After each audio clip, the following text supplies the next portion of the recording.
Alright guys, the more I read about Algerian football history, the deeper I go into old books, archives, press articles, the more I keep coming back to one specific moment. A story that I once mentioned before, but I realized I didn't do it justice. It lacked the clarity, the weight it deserved. So today, let's fix that. This is Algeria. 70 years ago, it wasn't the country that we know today, or at least not on paper. France had colonized it since 1830, claimed it, controlled it, committed unspeakable atrocities, torture, displacement, and many other things. For over a century, they declared, "This land is ours," and Algeria was considered a department, a French department, and they called it French Algeria. But something was brewing, a double revolution.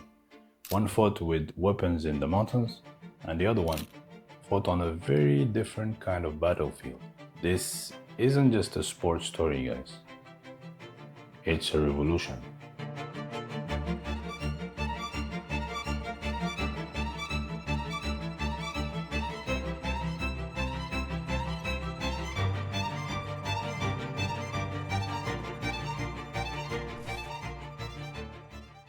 French-controlled Algeria had clubs, leagues, stadiums, but they weren't for everyone. If you were Algerian, you had to fight just to step onto the pitch, and you had to be good. Muslim club names, for example, like those honoring Islamic heritage, were often rejected, unless proven apolitical. Clubs needed French administrators on board, and to compete in top leagues, you had to include European players. Not all of them did it, but most of them had to. This was gatekeeping colonial style, designed to keep Algerians in check and reinforce French control.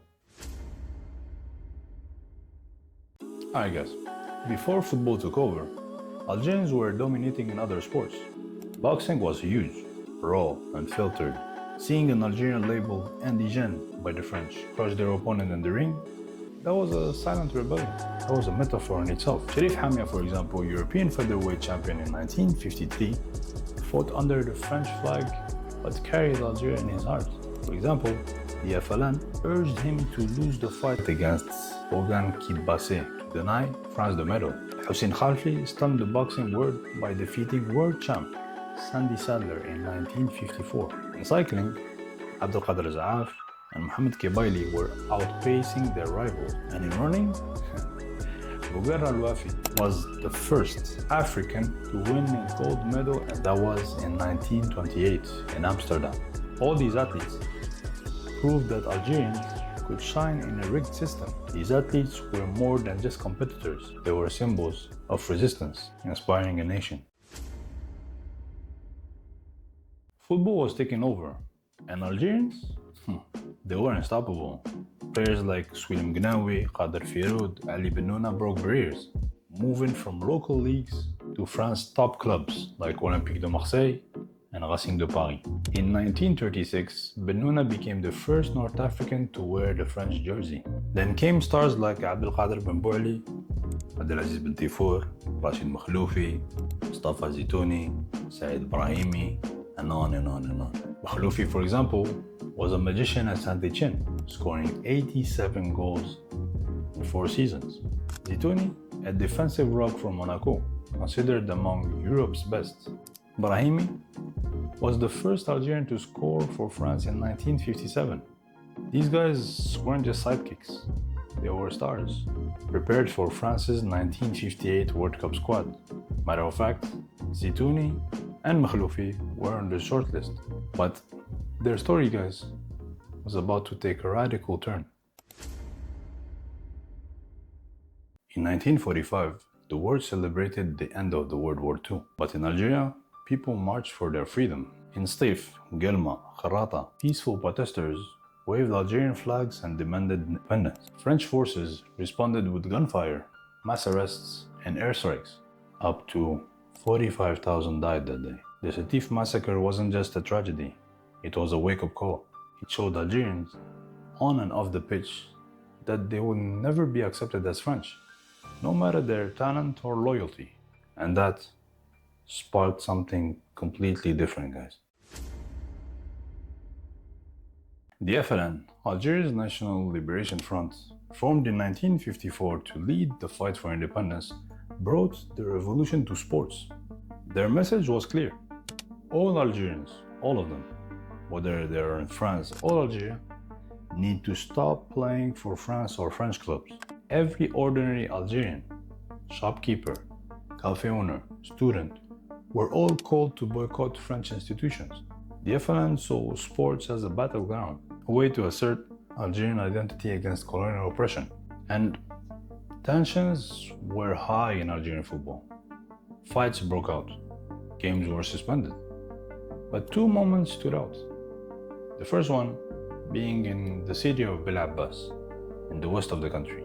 USM Bel Abbas, the Muslim club, forfeited the North African final against who?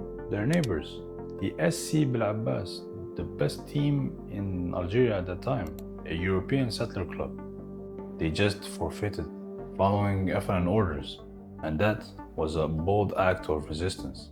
In Algiers, in March 1956, Mourida d'Alger faced ISSE, IS Saint-Eugène, a top European club as well. The match was electric. After an equalizer by revolutionary martyr Hamadi Allah yarhamu, the crowd erupted, chanting for independence. French police stormed the field, beating fans, arresting players. People died that day. What started as a game became a symbol of the war to come. Alright guys, so imagine you're 25, a football star in France, fame, money, the World Cup within reach. Then the FLN says, leave it all, join the resistance. Bakhloufi, Zitouni, Brahimi, and others didn't even hesitate, guys. That's what's crazy about it. It was in April 1958. A football revolution was underway. 30 players vanished from France. Some faked injuries, others took vacations, all evaded French police. Their destination, Tunisia, the heart of the FLN's operations. The escape sparked chaos in France. Borders were on high alert, but it was too late. They passed the French-Swiss border, presenting fresh Tunisian passports. For Makhloufi, a French soldier by conscription, that was considered to be desertion.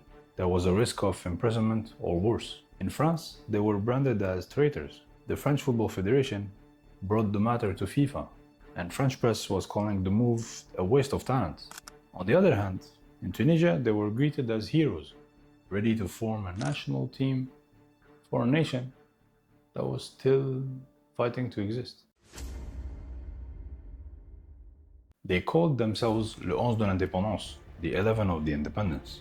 Banned by FIFA and criticized by Western media, they still played. From 1958 to 1962, they toured the world, North Africa, the Soviet bloc, Asia, Middle East, including Vietnam, Iran, China, Romania, and Hungary. They played 91 matches, winning 65, with impressive victories like 6-1 against Yugoslavia, 6-0 against USSR's second team. Their fluid 4-2-4 system, led by stars like Rashid Makhloufi, Mustafa Zitouni, Abdelaziz Ben Tifour, gathered crowds up to 100,000 in places like Beijing and Hanoi. They met revolutionary icons like Ho Chi Minh and General Giap in Vietnam, where Makhloufi gifted Ho Chi Minh a team jersey in sign of solidarity. That was amazing, guys. Crowds didn't just come for football, they came for a cause.